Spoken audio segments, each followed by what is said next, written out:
City stud. 18 సంవత్సరాల్లో యేసు ప్రభుని తెలుసుకున్నాడు. 18 సంవత్సరాల్లో ఇంగ్లాండ్ దేశపు టాప్ క్రికెటర్ అయిపోయాడు. మొత్తం ఇంగ్లాండ్ దేశపు పేపర్లు నిండా సిటీ స్టడ్డే. కేంబ్రిడ్జ్ యూనివర్సిటీ కుర్రాడు ఇతను కూడా. సిటీ స్టడ్ అంటే 18 సంవత్సరాలు అంత పెద్దవాడు అయిపోయి నేషనల్ క్రికెటర్ అయిపోయాడు.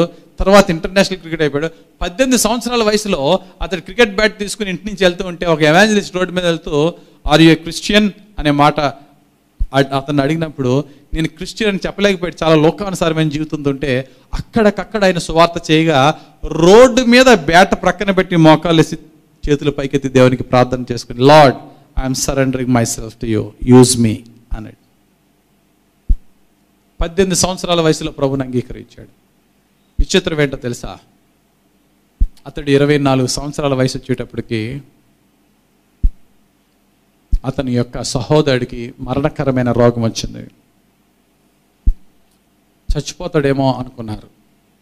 అప్పుడు దేవుడు అదే టైంలో డిఎల్ మోడీ గారి మీటింగ్స్ జరుగుతున్న ఇంగ్లాండ్ దేశంలో ఆ యొక్క వేదనతో మీటింగ్స్కి వెళ్ళాడు. అక్కడ మరలా దేవుడు పట్టుకున్నాడు ఆయన్ని.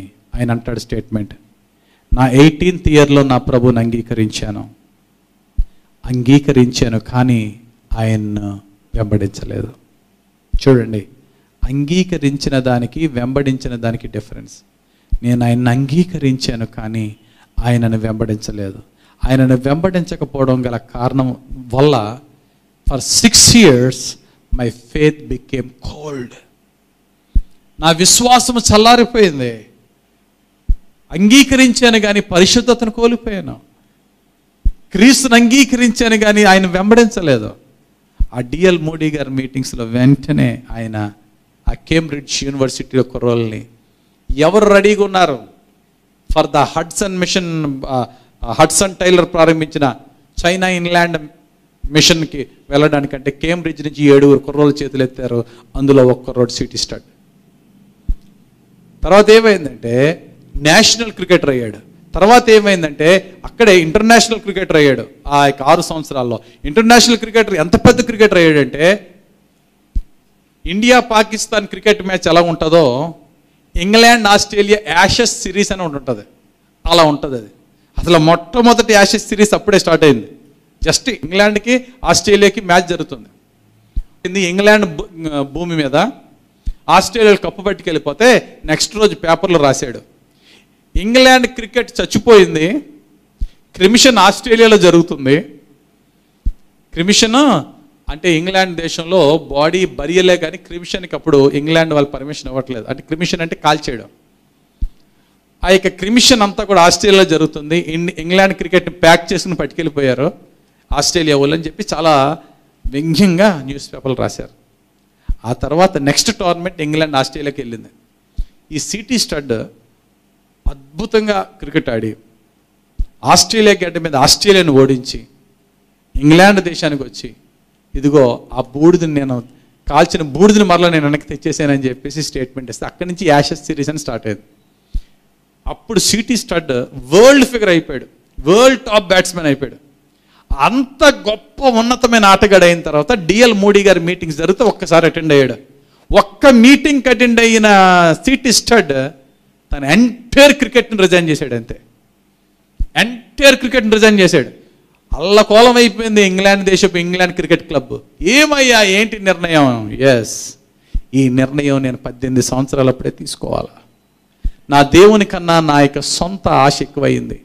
క్రికెట్ నేను ఎక్కువ ప్రేమించాను, దేవునికి దూరం అయిపోయాను, అపవిత్ర పరిశుద్ధతకు దూరం అయిపోయాను, మరలా నా ప్రభు పట్టుకున్నాడు అని చెప్పి క్రికెట్ను రిజైన్ చేసి చైనా దేశానికి మిషనరీగా వెళ్ళి 10 సంవత్సరాలు భయంకరమైనటువంటి పరిస్థితుల్లో చైనాలో మిషనరీగా, ఇంకో 6 సంవత్సరాలు భయంకరమైన పరిస్థితులు ఇండియాలో ఊటీలో మిషనరీగా, మరికొన్ని సంవత్సరాలు ఆఫ్రికాలో మిషనరీగా జీవిత కాలంలో అత్యున్నతమైన సేవ చేశాడు. నేను ఈ ఎగ్జాంపుల్ ఎందుకు చెప్తున్నాను తెలుసా? రక్షింపబడి కూడా క్రీస్తుని వెంబడించకపోతే లోకంలో కలిసిపోతే రక్షణ కూడా లోకంలో కలిసిపోద్ది. My faith became cold. ఆయన ఇచ్చిన statement, I quote, my faith became cold for 6 years, even after accepting Lord Jesus Christ.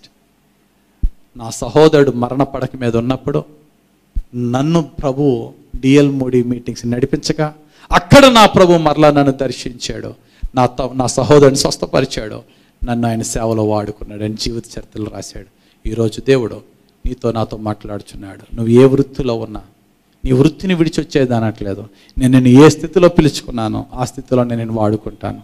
కానీ నువ్వు నా యొక్క బిడ్డగా బ్రతుకు, నా ద్వారా బ్రతుకు, నా కొరకు బ్రతుకు, నా పరిశుద్ధతలో నివసించు, నా మహిమను నేను నీకు ఇస్తాను దేవుడు చెప్తున్నాడు. క్రీస్తు కొరకు బ్రతుకుదాం. క్రీస్తు యొక్క అధిక మహిమలో మనం నివసించే భాగ్యము పరిశుద్ధాత్ముడు మనందరికీ దయచేయను గాక. ఆమేన్. ప్రార్థన చేసుకుందాం. పరిశుద్ధుడా, ప్రేమ కలిగిన మా తండ్రి, నీకు స్తోత్రాలు. We love you, we want you, we are of you, we are by you, we are for you, Lord. నీ ద్వారా నీ కొరకు జీవించు బిడలముగా జనులముగా మమ్మలను తీర్చిదిద్దండి. నీ రూపము సంపూర్ణంగా మాలో ఏర్పరచండి. మేము బ్రతుకు దినములన్నీ మీ కొరకు జీవిస్తూ మీ పరిశుద్ధతను లోకానికి మా ద్వారా ప్రకటించుటకు, మా బాడీయే కాదు మా mind and heart, soul and spirit నీకు ప్రీతికరంగా ఉండేటకు సహాయం చేయండి. ఈరోజే పరిశుద్ధమైన కార్యాలు మాలో జరిపించి మేము చేసే ప్రతి పని మాత్రమే కాక మా ఆలోచన కూడా నీకు అకౌంటబుల్గా మేము ఉండుటకు, మా మాటలు క్రియలు అకౌంటబుల్గా ఉండుటకు, నీ అధిక మహిమలో నివసించే నీ పరిశుద్ధత నీ కృపలో మాకు దయచేయండి తండ్రి. నీ పరిశుద్ధాత్మ అందరినూ అభిషేకించి, ఏ భేదము లేకుండా అందరినీ నీ పరిశుద్ధాత్మతో అభిషేకించి నీ రూపంలోనికి మార్చమని యేసు నామములో ప్రార్థించి వేడుకొనుచున్నాము తండ్రి. ఆమెన్.